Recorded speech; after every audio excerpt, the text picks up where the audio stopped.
আচ্ছা, আজকে যদি রবীন্দ্রনাথ নিয়ে জানি, অর্থাৎ রবীন্দ্রনাথের উপন্যাস নিয়ে জানি তো কেমন হয়? দেখুন, রবীন্দ্রনাথের উপন্যাসটি কম বেশি কিছু তথ্য সকলেই জানেন। কিন্তু আমি এখানে সেই তথ্যগুলো জানাবো যেগুলো অন্তত একত্রে এত তথ্য আপনি কোথাও কোনোভাবেই পাবেন না। হ্যাঁ, তবে পেতে পারেন আমাদের বইয়ে। তাও হয়তো আমি এক্সট্রা আরো কিছু এর সঙ্গে অ্যাড করেছি। তো সামগ্রিকভাবে রবীন্দ্র সাহিত্য আর মধ্যে একটি অংশ হচ্ছে উপন্যাস সাহিত্য। সেই উপন্যাস সাহিত্যের সেই তথ্যগুলো জানবো যেগুলো অন্তত ইন্টারভিউ কাজে লাগে। আর বিশ্বাস যে এই তথ্যগুলো আপনাদের জন্য ভীষণ ভীষণ কাজে আসবে।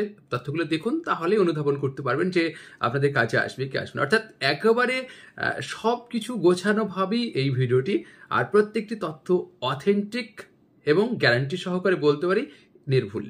রিকোয়েস্ট আপনাদের কাছে, যদি এই ভিডিওটি ভালো লেগে থাকে তাহলে অবশ্যই একটু অন্যদের মাঝে শেয়ার করুন। চলুন আজকে আলোচনা শুরু করি। দেখুন, প্রথম উপন্যাস সেটা হচ্ছে করুণা। সেই উপন্যাস সম্পর্কে আমরা সেই তথ্যগুলো জানবো যেগুলো অন্তত আপনার কাজে আসবে। প্রথম উপন্যাসের প্রকাশকাল দেখুন, এটি 1877 খ্রিস্টাব্দে প্রকাশিত। রচনাকাল বা পত্রিকায় প্রকাশ, এটি কিন্তু ভারতী পত্রিকায় প্রকাশিত হচ্ছে 1884 বঙ্গাব্দের আশ্বিন থেকে 1885 বঙ্গাব্দের ভাদ্র সংখ্যায়। অসংখ্য তথ্য থাকবে কিন্তু, এবং এই উপন্যাসটি কিন্তু ভারতী পত্রিকায় ধারাবাহিকভাবে প্রকাশিত হয়। আচ্ছা, উপন্যাসটির পরিচ্ছেদ সংখ্যা 27টি, আর উপন্যাসটিতে বঙ্কিমচন্দ্রের প্রভাব রয়েছে। আর এই উপন্যাসটি কিন্তু আপনার আবিষ্কার করছেন কানাই সামন্ত, এবং এই উপন্যাসটি নিয়ে বিস্তারিত আলোচনা করেছেন দুজন। একজন হচ্ছে ডক্টর জ্যোতির্ময় ঘোষ, আর একজন হচ্ছে ডক্টর সত্যব্রত দে। এবং এটি কিন্তু রবীন্দ্রনাথের সম্পূর্ণ উপন্যাস নাকি অসম্পূর্ণ উপন্যাস, এই নিয়ে কিন্তু অনেক বিতর্ক রয়েছে। তার মধ্যে সম্পূর্ণ বলার পক্ষে রয়েছেন শরণ কুমার আচার্য, কানাই সামন্ত আর ডক্টর জ্যোতির্ময় ঘোষ। আর অসম্পূর্ণ উপন্যাস বলছেন সুকুমার সেন, সজনীকান্ত দাস। তবে আর একজন প্রভাত কুমার মুখোপাধ্যায়, তার কথা বলি, তিনি কিন্তু প্রথম দিকে বলছেন এটি অসম্পূর্ণ উপন্যাস, পরবর্তীকালে তিনি বলছেন না, এটি স্বয়ং সম্পূর্ণ উপন্যাসের কিছু তথ্য। এটি রবীন্দ্রনাথের প্রথম লেখা উপন্যাস, কিন্তু রচিত, প্রকাশিত নয় কিন্তু। আর এটি তার জীবৎকালে প্রকাশিত হয়নি, এটি তার 16-17 বছর বয়সে লেখা। আর এই উপন্যাসটির সম্পর্কে রবীন্দ্রনাথ বলেছেন পরিণত বয়সে যে জ্যাঠামি, অর্থাৎ তিনি এই উপন্যাসটিকে জ্যাঠামি উপন্যাসের সঙ্গে মানে জ্যাঠামি বলছেন। আর এরপরে উপন্যাস বউ ঠাকুরানীর হাট। এই বউ ঠাকুরানীর হাট সম্পর্কে আমরা জানবো। এটি কিন্তু প্রকাশকাল 1883, পত্রিকায় প্রকাশ ভারতী পত্রিকায় 1288 বঙ্গাব্দের কার্তিক থেকে 1289 বঙ্গাব্দের আশ্বিন সংখ্যা পর্যন্ত ধারাবাহিকভাবে প্রকাশিত হচ্ছে। এই উপন্যাসটিতে রাজা প্রতাপাদিত্যের সঙ্গে মোগল সংগ্রামকে কেন্দ্র করে এই উপন্যাসটি লিখিত। উপন্যাসটি তিনি উৎসর্গ করছেন তার দিদি সৌদামিনী দেবীকে।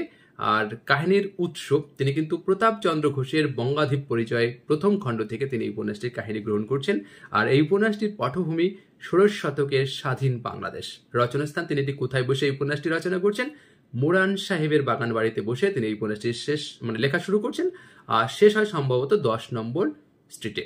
পরিচ্ছেদ সংখ্যা 37টি, উপন্যাসটিতে গানের সংখ্যা 10টি। বসন্ত রায়ের কণ্ঠে কিন্তু 9টি, আর রামমোহনের কণ্ঠে কিন্তু একটি গান তিনি গেয়েছেন, এবং 5 নম্বর গানটি তিনি গেয়েছেন রামমোহন। আর এই উপন্যাসটিতেও বঙ্কিমচন্দ্রের প্রভাব রয়েছে।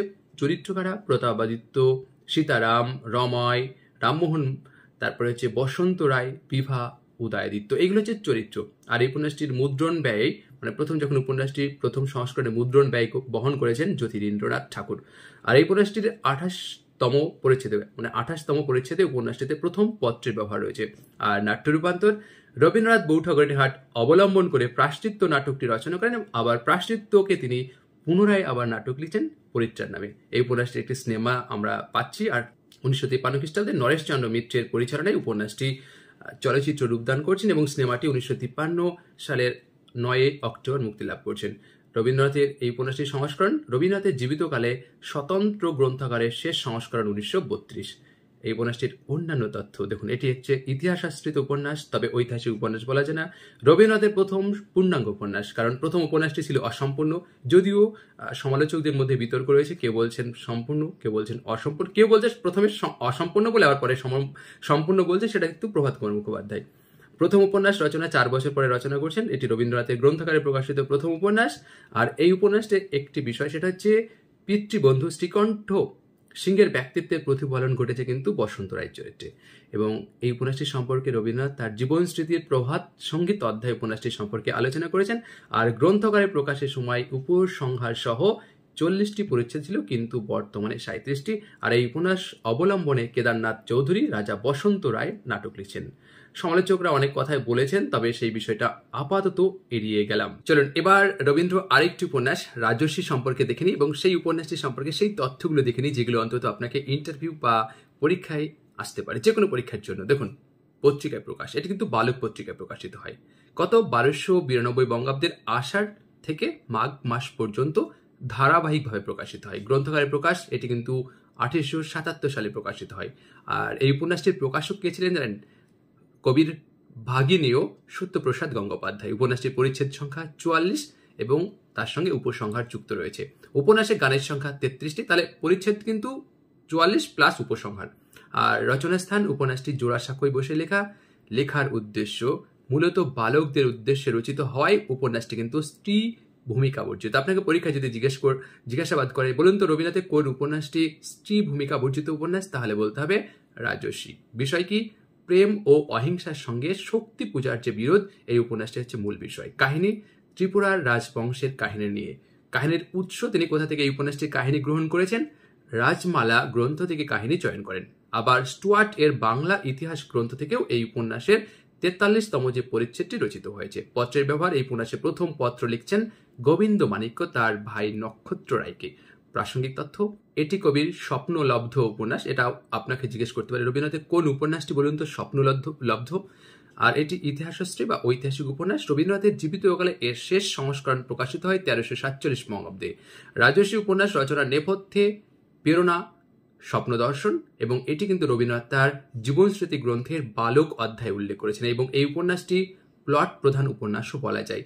প্রথম 26টি পরিচ্ছেদ ধারাবাহিকভাবে 1292 সালের আষাঢ় থেকে ফাল্গুন পর্যন্ত বালক পত্রিকায় প্রকাশিত হয়। রাজর্ষি উপন্যাসে 15টি পরিচ্ছেদ নিয়ে পরবর্তীকালে রবীন্দ্রনাথ কিন্তু বিসর্জন নাটক লিখছেন এবং এই উপন্যাসটির জন্য বঙ্কিমচন্দ্র চট্টোপাধ্যায় রবীন্দ্রনাথের প্রশংসা করেছেন এবং 1297 বঙ্গাব্দে এই উপন্যাসের প্রথম অংশ অবলম্বনে বিসর্জন নাটকটি রচিত। আশা করি এই তথ্যগুলো আপনাদের কাজে আসলো। এবার পরবর্তী উপন্যাস রবীন্দ্রনাথের চোখের বালি। চোখের বালি উপন্যাস সম্পর্কে আমরা তথ্যগুলো দেখে নিই, যেগুলো অন্তত আপনাদের কাছে আসবে বলে আমার বিশ্বাস। চলুন, গ্রন্থাগারে প্রকাশ। এই উপন্যাসটি 1903 খ্রিস্টাব্দে গ্রন্থাগারে প্রকাশিত হয়। পত্রিকায় প্রকাশ, এটি নবপর্যায়ে বঙ্গদর্শন পত্রিকায় প্রকাশিত হয় এবং সেই সময় রবীন্দ্রনাথ স্বয়ং কিন্তু ওই পত্রিকার সম্পাদক ছিলেন। কত সালে? 1308 বঙ্গাব্দের বৈশাখ থেকে 1309 বঙ্গাব্দের কার্তিক সংখ্যা পর্যন্ত এই উপন্যাসটি ধারাবাহিকভাবে প্রকাশিত হতো। উপন্যাসটির পূর্ব নাম বিনোদিনী। তবে এখানে একটা জিনিস জানিয়ে রাখি যে যোগাযোগ উপন্যাসেরও কিন্তু পূর্ব নাম পাওয়া যাচ্ছে তিন পুরুষ, আর শেষের কবিতা উপন্যাসেরও পূর্ব নাম পাওয়া যাচ্ছে মিতা। তাহলে রবীন্দ্রনাথের 3টি উপন্যাসের আমরা পূর্ব নাম পেলাম। আর বিষয়বস্তু নরনারীর চতুর্ভুজ সম্পর্কে টানাপোড়েন। এই উপন্যাসটির বিষয়বস্তু চরিত্র মহেন্দ্র, বিনোদিনী, আশালতা, বিহারী, রাজলক্ষ্মী, অন্নপূর্ণা, হরিমতী, খেমি, বসন্ত, এগুলো হচ্ছে চরিত্র। পরিচ্ছেদ সংখ্যা 55টি। উপন্যাসটির রচনাস্থান, এটি কিন্তু শিলাইদা হয়ে বসে তিনি রচনা করছেন, এটা শুরু। আর হচ্ছে নাট্যরূপ অমরেন্দ্রনাথ দত্ত, গিরিশচন্দ্র ঘোষ, এদের দুজনের নাম পাওয়া যাচ্ছে।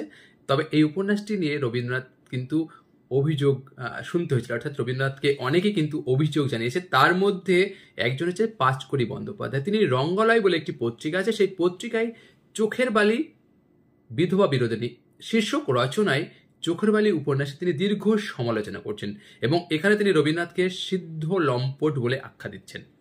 আর একজন কি আশ্চর্য মন্তব্য করছে দেখুন, সাহিত্য পত্রিকার সম্পাদক সুরেশচন্দ্র সমাজপতি পাঁচকড়ি বন্দ্যোপাধ্যায়ের লেখা উমা উপন্যাসটি বা গ্রন্থটি অনুকরণে চোখের বালি রচনা করেন বলে রবীন্দ্রনাথকে তিনি অভিযোগ করছেন। বুঝতে পারছেন যে চোখের বালি নাকি পাঁচকড়ি বন্দ্যোপাধ্যায়ের লেখা উমা গ্রন্থ অনুকরণে লেখা। তাহলে তাহলে পাঁচকড়ি বলছেন রবীন্দ্রনাথকে সিদ্ধ লম্পট, আর সুরেশচন্দ্র সমাজপতি বলছেন যে উমা গ্রন্থের অনুকরণে লেখা। আচ্ছা, চোখের বালি উপন্যাসের অনেকেই অনুবাদ করেছেন, তার মধ্যে দু একটি দেখে নিই। 1913 খ্রিস্টাব্দে সুরেন্দ্রনাথ ঠাকুর চোখের বালির অনুবাদ করছেন, কি নামে? আয়সোর নামে। তবে যখন বই আকারে তিনি সেটি প্রকাশ করছেন তখন কিন্তু ইংরেজি নাম দিচ্ছেন বিনোদিনী। আর আরেকটি দেখে নিই, 1959 সালে কৃষ্ণ কৃপালিনী দ্বিতীয়বার উপন্যাসটির ইংরেজি অনুবাদ করছেন এবং উপন্যাসটি তিনি নাম দিচ্ছেন বিনোদিনী নামে। অন্যান্য ভাষায় অনেক অনুবাদ আছে, সেগুলো আমরা আলোচনা করলাম না। আর উপন্যাসটি চলচ্চিত্রায়ন, অনেকেই চলচ্চিত্রায়ন করেছেন, তার মধ্যে একটি অন্তত জানাই 1938 খ্রিস্টাব্দে সতু সেনের পরিচালনায় কিন্তু চোখের বালি চলচ্চিত্রায়ন হচ্ছে। আরও অন্যান্য আছে, ওগুলো এই উপন্যাসের সম্পর্কে আমরা গুরুত্বপূর্ণ কিছু তথ্য দেখে নিই। রবীন্দ্রনাথের অন্যান্য উপন্যাসের তুলনায় এই উপন্যাসে পত্রের ব্যবহার অনেক, তাই এটিকে পত্রবহুল উপন্যাসও বলতে পারি। আবার এটি বাংলা সাহিত্যে প্রথম সার্থক মনস্তাত্ত্বিক উপন্যাস। এই উপন্যাসের 10ম পরিচ্ছেদে কিন্তু চোখের বালির শব্দটি পাওয়া যাচ্ছে। আচ্ছা, চোখের বালি কথার অর্থ হচ্ছে চক্ষুশূল বা অসহনীয়, আর এটি সামাজিক মনস্তাত্ত্বিক উপন্যাসও বলতে পারি। রবীন্দ্রনাথের অন্যতম শ্রেষ্ঠ উপন্যাস। আর রবীন্দ্রনাথের চোখের বালির ভূমিকা লিখছেন 1347 বঙ্গাব্দে। এটা কিন্তু গুরুত্বপূর্ণ। রবীন্দ্রনাথ অনেক দিন পরে এই উপন্যাসটির ভূমিকা লিখছেন এবং সেটা হচ্ছে 1347 বঙ্গাব্দে। আর চোখের বালির নষ্টনীড় গল্পের সমসাময়িক রচনা। তাহলে চোখের বালি কিন্তু পাচ্ছি নষ্টনীড় গল্পের সমসাময়িক রচনা। আর রবীন্দ্রনাথের জীবিতকালে শেষ প্রকাশিত হয় মাঘ 1344 বঙ্গাব্দে। লেখকের ওপর চরিত্রের আধিপত্য বাংলা উপন্যাসে এই প্রথম, কিন্তু এটি গুরুত্বপূর্ণ তথ্য। সমালোচকরা কিন্তু অনেকে এই উপন্যাসটি সম্পর্কে অনেক কথা বলেছেন, তার মধ্যে দু একটি আমরা তথ্য দেখে নিই।